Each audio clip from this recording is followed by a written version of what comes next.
cold, wet Tuesday. How you guys doing? Welcome to the 414 Morning Podcast. I'm Daryl. I am Armando. All right, we got some stuff to talk about. I mean, very little going on in the NBA right now, but we got some stuff going on. Yeah, so today we're going to talk about the WNBA. Mm-hmm.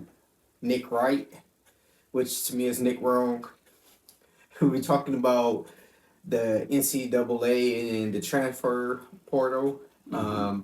Give you guys a little bit about our predictions about tonight's game, about the Wolves and the Thunder. Mm-hmm. And then look for a special episode of part 2, beside A, which we would just be going over Lil Wayne songs, but just vibes only. So not those big radio hits, Right. Just vibes, stuff Mm-hmm. that you just vibe to. Right. And also give you guys a little bit of a taste of the hookah lounge. So we would talk about the WWE and Jalen Brunson and Halliburton. Now playable characters apparently. Yeah, that's crazy. Let's jump into that real quick. The fact, so they're going to be a part of what's called the Dunk and Destruction DLC pack. So some other like notable names that's going to be a part of it. You got Abyss and you have the Great Khali. But the main thing is Jalen Brunson and Tyrese Halliburton. The fact that they are now playable characters, that's going to be something. But I feel like it's too little, too late. It's coming out June 25th. Yeah, I mean, because if you look at it, we knew a while Indiana was going to win, right? They just been sitting at home chilling. Right. Holly could have been playing it himself, just beating Jolly Brunson up all this time. Yeah. Right? But then also, if you want to promote it better, you could have just got ahead of it. We knew Boston was going to lose to New York. So if you wanted to make money off of this, you could have been capitalized. Yeah, and here's a crazy fact for you. So the WWE, they just signed this huge deal with like Indiana sports. So like Indiana as a whole. They just hosted the Royal Rumble there back in January. They've already agreed to host a SummerSlam and also a WrestleMania in Indianapolis. Tyrese Halliburton has been all over WWE and also like their developmental NXT for years now. Okay. So the fact that for one he hasn't been a playable character until now, and even then we're still gonna have to wait about like 6 weeks. That's insane. And if they really want to capitalize off it, hey, you need to sign Kaden Clark to a deal. Ooh. And have, I mean, now to me, it's not her rival, but you could sign, Chicago's Barbie, Angela Reese, too. And if you want to put Holly against Jalen Brunson, you could have that Caitlin Clark against Reese. Yeah, they could do a mixed tag match. I'm just saying, like, just holla at us. Right. We'll promote it for you. We give you Exactly. some ideas. I'm just saying, just make sure that you hit us up when y'all start making money off this. Right, because I feel WWE watching too. And again, y'all gotta like, comment, and subscribe. Just don't watch us. Yes. You heard it first here, so if you see it, hey, we coming for you. Exactly. Alright. Haven't offered rides, nor order me a lift. I'm just trying to be in your presence since you blessed me with this gift. All of my friends dead and gone. No time to right their wrongs. Alright, so welcome to the 414 Morning Podcast. Alright, so we're gonna jump straight into the WNBA. So first topic. The media and the advertising for the WNBA is poor at best. And that's just me using a great, I say better choice of words without me getting censored and flagged. So the WNBA have to do a better job of advertising these games.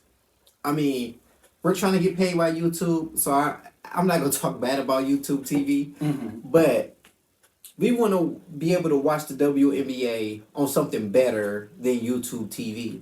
Because it's like, you got Sling TV, you got Fubu, you got Philo. you got Hulu Sports, you got so many different avenues to watch cable TV and to watch your best packages as far as like TNT, ESPN, and stuff. So the last thing somebody want to do is just get another subscription to something else. I don't understand why you just can't add the WNBA coverage to those packages that's already in place. Like for instance, like myself, I got NBA package. I got NBA TV. And I'm always trying to look for the WNBA games. But now you're telling me I have to get a WNBA package to be able to watch the games. So to me, what's smart is incorporate the WNBA with the NBA TV package. Mm-hmm. You know how many people would buy that package? So for one, I mean, of course, it might cost a little bit more, but people will automatically get the package because it is the WNBA. Now you just combine both of them versus having this separate thing. Because again, that's one of those. Now I got two NBA TV packages. For what reason? Right. So I want to point out, and this is crazy when I had looked it up. So as far as marketing and advertising goes, the WNBA has poured more money into it year over year. So 2024 into 2025, they've actually spent more money on marketing. This is the problem. They have multi-year deals with multiple companies, which is causing the issue of people being able to watch WNBA games because it blacks out the availability in most markets because of that. So they have an 11-year deal with Disney. They have the same deal with NBC Universal. They have it with CBS Sports.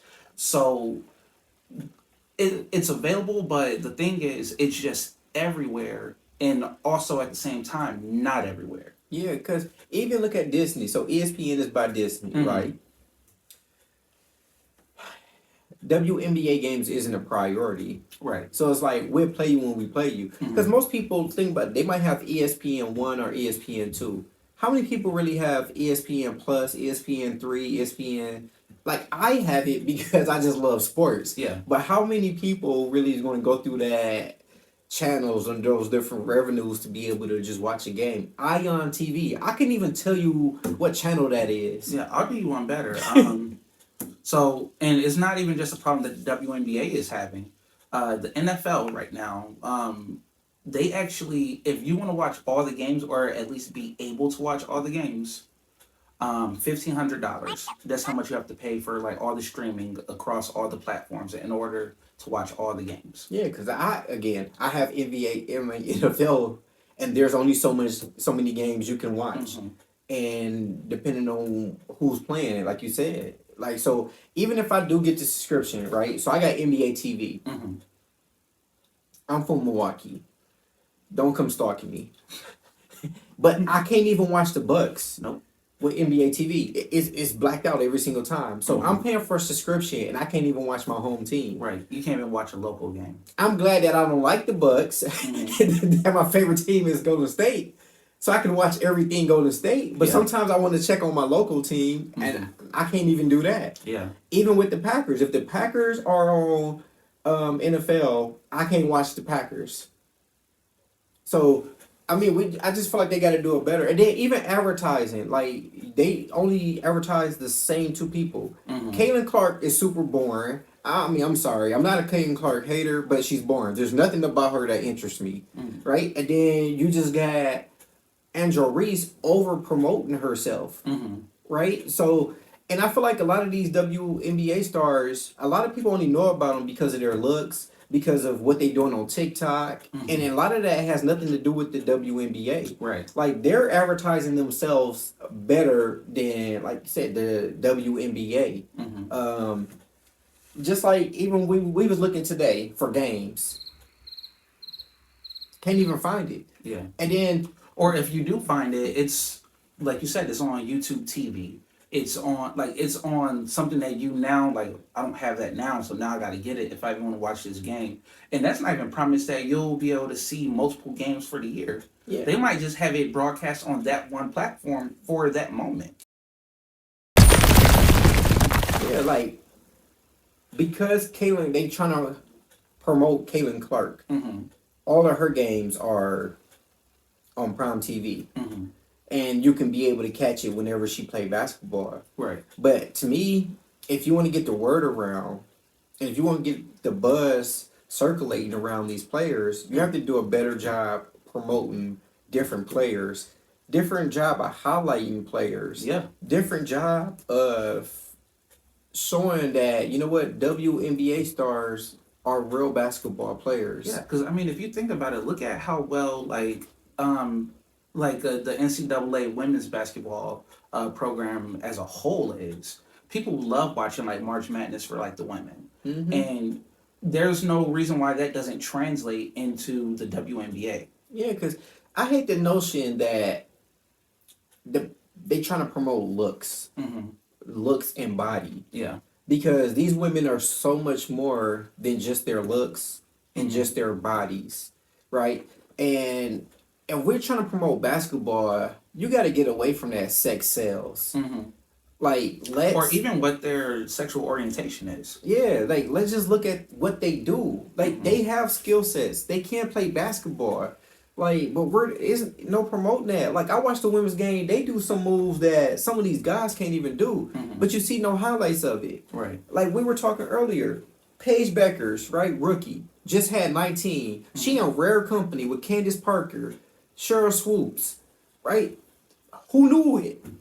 Nobody even knew that, right? Right. Nobody even knows she scored 19 points. Right. Nobody but even know that. But I'm still seeing that one foul, like everywhere. Everywhere, like the way that they keep analyzing, like that foul that Caitlin Clark gave Angel Reese. I've seen it everywhere. Yeah, so also we need to talk about the WNBA, right? Retaining players.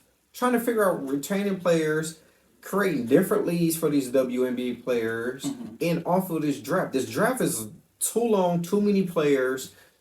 Just it's too much. Because if you in the NBA, you don't get drafted. Where do you go? You go to the G League. You develop. Even if you do get drafted, if you don't have a roster spot and they feel like you're not ready yet, you go down to the G League and you develop, and then you get called up. Yeah.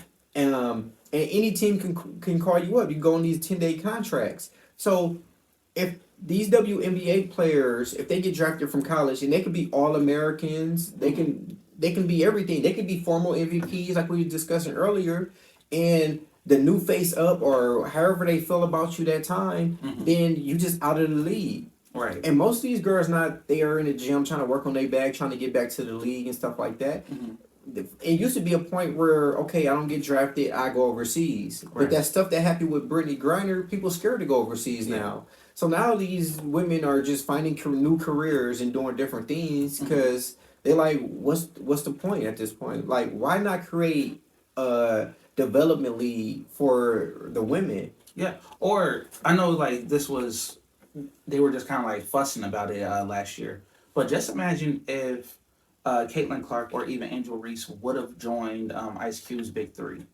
He put a lot of money on the table for them. That would have opened up a lot more doors, with the prospect that the WNBA isn't the end all be all. I can go somewhere else and I can make money. Yeah. And then even look at this point. The players that's in the league right now. So the NBA, when franchises were struggling, when they were struggling to get more teams into the NBA, the commissioner, he brought teams, he controlled teams, he created teams, and the NBA put their own money for these teams until somebody was able to buy that team, and then they just had an expansion draft. Yeah. So why can't the WNBA purchase a team or teams or help these struggling franchises out, and that way you can get more players into the league? Yeah, or funny enough, I had just saw this interview with Dwight Howard. He was talking about his interest in purchasing a WNBA team. And at the time, he was still a player in the NBA, so they blocked him from doing that. Why not, show that, like, the NBA players actually, like, legitimately care about, like, the opposite sex and, like, their counterparts by allowing them to buy into an organization or even build one. Yeah, and I feel like, a good thing to promote the WNBA? Cross promotion. Yeah. They do it in wrestling. They do it in TV shows. They do it a lot. Like, cross promotion. Yeah. Cross promotion. So it's just like have WNBA players do promotional things with the NBA players. Mm-hmm. All-Star break is a great example. So, which to me, I understand Caitlin Clark's point, her first 3-point, contest she want to be in is in the WNBA. Mm-hmm. But I feel like the WNBA and Caitlin Clark fell at a great opportunity. Yeah. Where her and Sabrina could have tag team against Clay and Steph Curry during the 3-point shootout. Yeah, or better yet, if they would just make it intergender, so it'd be like a male and a female on the team, so like 2v2 that way. Yeah. Look at how many people tuned in just to see if Sabrina could beat Steph in a 3-point contest. Right. And look what it did for her shoe sales. Mm-hmm. Just look what it like. The number one women's shoe was Sabrina, and it's still the Sabrinas. Like, Mm-hmm. I'm just saying, like, just cross promotion. Have them doing something that All-Star break. Just have something. Even when they have the skills challenge, why not have women versus the men Mm-hmm. in the skill challenge, or a 2-ball contest, 3-point, like just something cross promotion. Why not during the WNBA All-Star break have some of the males come over and they do something, play a game of horse, like just something, some Right. type of cross promotion. Mm-hmm. Like, you telling me you can't have the women at the men game, because I always see the men at the women games. Mm-hmm. I'm just, I mean, just holla at your boy. If y'all need some marketing tips, Yeah. just make sure you. No, I'm just joking with you. I don't got no promotion, but But no, yeah, just seriously, like show that like the NBA cares about the WNBA and vice versa. Like it'll be something like, instead of us like, hey, there's Kim Kardashian, send like courtside. Yeah. Like if you even just product placement, like literal product placement, have these players like courtside just watching the game. And especially if like a Laker or a Clipper at a Sparks game, or Even- vice versa. even during the games, Mm-hmm. the promotions, when they at halftime, what's up? Make sure you tune in to the WNBA. Like how they do the NBA. They be like, well, the NBA games, tune in next week, because why not just add or include the WNBA games in there too? Mm-hmm. During halftime, show highlights. Right. During the NBA games, why don't you show WNBA highlights Mm-hmm. during commercials? Market yourself. Exactly. I mean, it's your company. But one thing I like to talk about the WNBA, and we can move on from the WNBA, Mhm. and it's not even a negative thing, but we need to stop forcing rivalries. Agreed. Because to me, Caitlin Clark and Angel Reese is not a rivalry. A rivalry meaning you compete year in, year out, and you stopping one another from winning championships. Mm-hmm. That's not the case. You forcing rivalry. To me, it's just like when Larry Bird was at Indiana and Magic was at Michigan, Mhm. right? Andrew Reese was at LSU, and then now you got Caitlin Clark at Iowa. And now you just sit up there. From that moment, you trying to put black against white again. Black against white again. And now you're trying to do a Magic and Larry Bird thing all over again. And then now, think about it. They in two different conferences. And then now you're trying to say, oh, Caitlin Clark versus Angel Reese. It's not a rivalry. It's not. It's not a rivalry.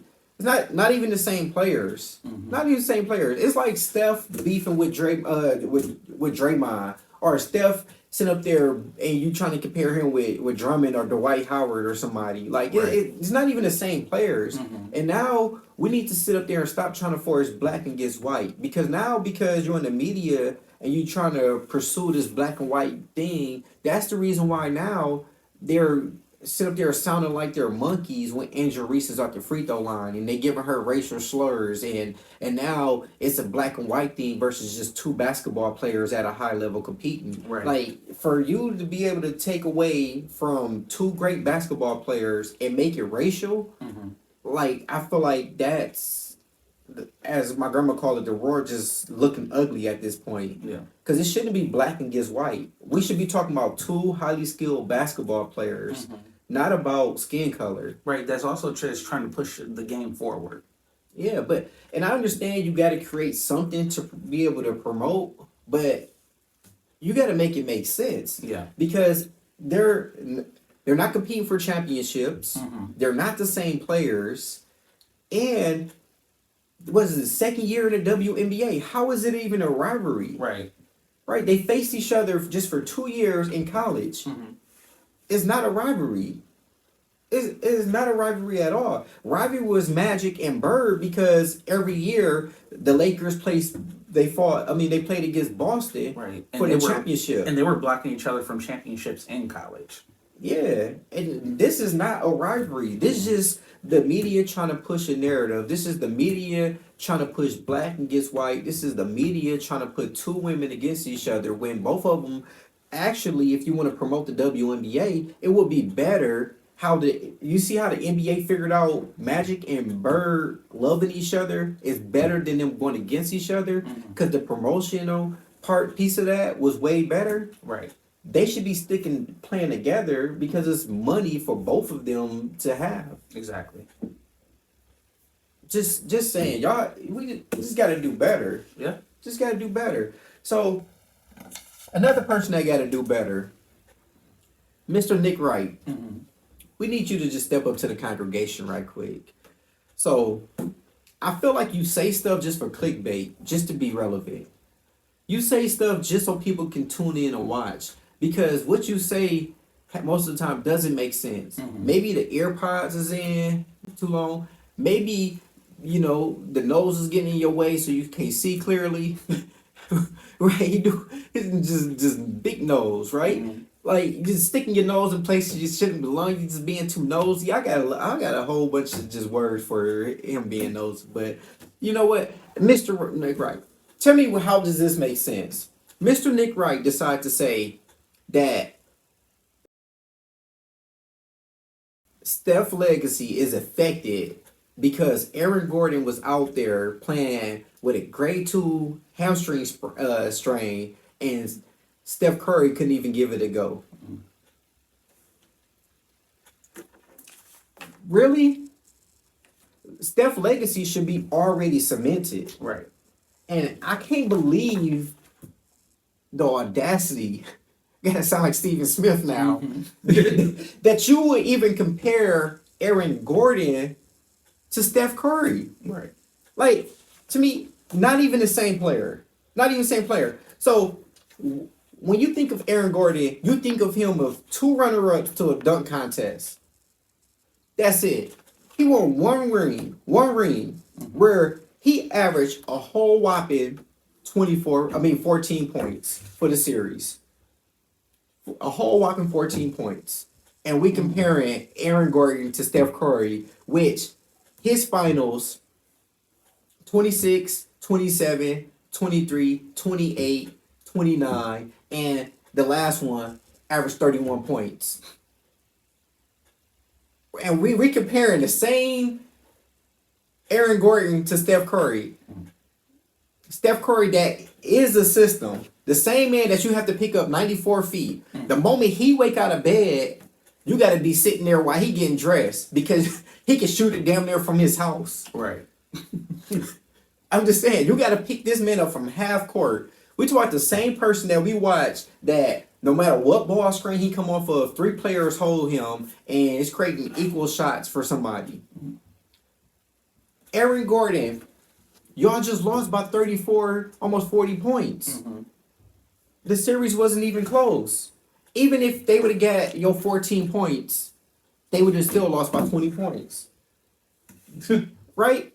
The games that the Warriors lost against Minnesota was by 5 points, by 11 points, and by I think about 11 points again. Steph Curry's averaging 24 points. So who they need most? Steph Curry. Right. Steph Curry run around screens, get open. They do 2 different things. So how are you gonna say his legacy? How is his legacy is not cemented? Like Steph Curry, he's a 11-time All-Star, 10-time All-NBA player. Guess how many times Aaron Gordon been selected to the All-Star game? No. Guess how many All-NBAs he has? None. Nick Wright. Mr. Nick Wrong. How the hell is Steph's legacy affected by him not being able to play because of his hamstring. We both know, we all know, America, you know, if Steph was out there, they'd be in the Western Conference Finals. Agreed. Looking at how the East is going, this was his ring. This was his ring. And you talking about his legacy? We talking about the same man that beat Joe Goat, LeBron James, 3 times out of 4. Mm-hmm. Every NBA superstar you could think about in the league, Steph has a winning playoff record. Yep. He's the only player that has a winning playoff record against everybody. The KDs, the Westbrooks, the Devin Bookers, LeBron, Kyrie, Luka. We can keep going on and on and on and on. For you to sit up there and say that, Nick Wright, That was disrespectful. you owe Steph an apology. You owe Steph an apology. He got it. 3-point records, everything. This man is a system. What player you know is a system? Right. You think about Kobe, triangle. That requires, was it triangle? 3 pieces, right? That require 3 players. 1 player being here, 1 player being there, 1 player on the block. Think of Michael Jordan. Same triangle system. Yeah. Nobody else is a system. Very, very few are. So, cause like we run a little late on time. Like I want to get into like that transfer portal tomorrow if we could. But what we got tonight? Thunder versus the Wolves. So to me, I got the Wolves, and I'll make this brief because I know we press for time. So me, I'm looking at matchup. So if we say Hartenstein versus Randall, right? You might get Shea McDaniels. You got Edwards, and I'm pretty sure they might put Jalen Williams on him, and that might be there. So Dort might have to hold Conley. And then we're looking at Rudy Gobert and Chet. So to me, Chet might have an advantage because he can get out and shoot threes. Right. But if they forcing Chet to have to give you 50, then that's in favor of Minnesota. Right. Right now, Minnesota is the underdogs, but Minnesota's the underdogs. But even if you look at that coming off the bench, you got Dante Caruso. They do the same thing, cancel each other out. But to me, you have no answer for Naz Reid. No answers for Naz Reid. So to me, Hartenstein either. That's the Randall matchup. Randall he has to play like he has for the last 2 rounds because if he do, there's no way Hartenstein can hold him on the perimeter. Not even close. So to me, you take advantage of certain matchups, and then only matchup you can say that even if Nari's come off the bench, so you have smaller players that's coming off the bench for Oklahoma. You have Joe, you have Wiggins, and you have the other Jalen Williams. Which to me, he can take advantage of Joe and Wiggins, and the other Jalen Williams come off the bench. Again, that's a foot speed to the race, and we don't know the other Jalen Williams to be that athletic of a player. No. So to me, the matchups for me, if Minnesota played the right way, is in favor for Minnesota. So tonight I got Minnesota. I got Minnesota too. Who do you think is going to be the X factor? I say Randall again. Randall Same. and Reed. Because to me, guard play is even to me. The guard play is even. To me, it come down just to it's a power forward game. Power forward and small forwards. But then I'd like to add this also. So if we look at that experience piece again, so 2 early round exits for Oklahoma, except for this year, they finally got over the hump. finally got over the hump. But if we look at last year, the experience factor goes in the Timberwolves' favor because last year the Timberwolves made it to the Western Conference Finals and they lost to the Mavericks. So they've been there already last year. And usually the team that was there the year before usually win. You look at Boston. Yep. Boston lost, and then Boston came back and they won. If you look at the Warriors lost, and then they came back and they won. So usually the team that was there the year before is usually the team that pulled off. And then Minnesota, they've been there, done that. They know what it takes to win. They taste that success last year. I'm pretty sure they don't want to taste it again. Pause. Yeah. And I'm pretty sure that now they hungry, they thirsty, and like I said, they experienced. But also, Anthony Edwards, just real quick, the man is ice cold right now.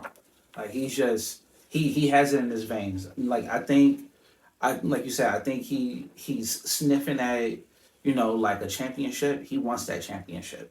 Yeah. I don't think anyone's going to take this from him. Yeah, and even look at it. So he had one good game against the Lakers. Mhm. He had a good game. What was that, game 4 against the Warriors? Yeah.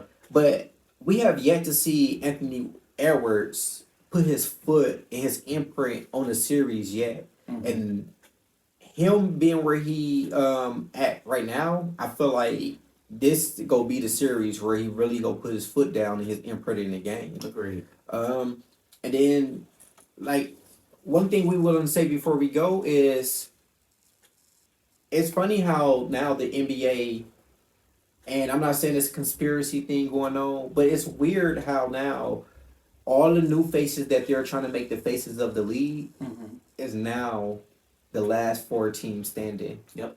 The last 4 teams standing. I feel like they're fishing for a new face, and the team that's in there now is purposely placed in there now Very to see, WWE. yeah, to see who they can make a face of the Mhm. NBA. They tried Giannis, small market, didn't work. They tried Jokic, too boring, didn't We work. tried Tatum. They too tried corny. Tatum, too boring, not Corny. Yeah. Just cornball. Like the whole experience last year. It was Yeah, just corny.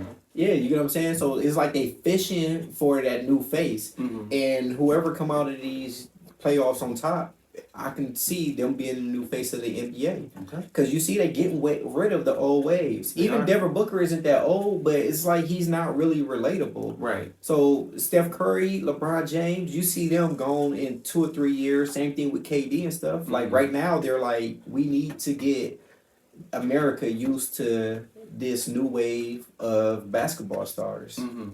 So let us know what you think in the comment. We can be wrong. We could be fishing, but that's what we're here for. Right. Thank you for tuning in to the 414 Morning Podcast. I am Armando. I'm Daryl. See you tomorrow. Mama got sick, it ain't nothing I can do about it. Praying for her health, so I can knock the flu about it. Time heals, that's some shit I'm really doubting. Trust your grand before I can stand.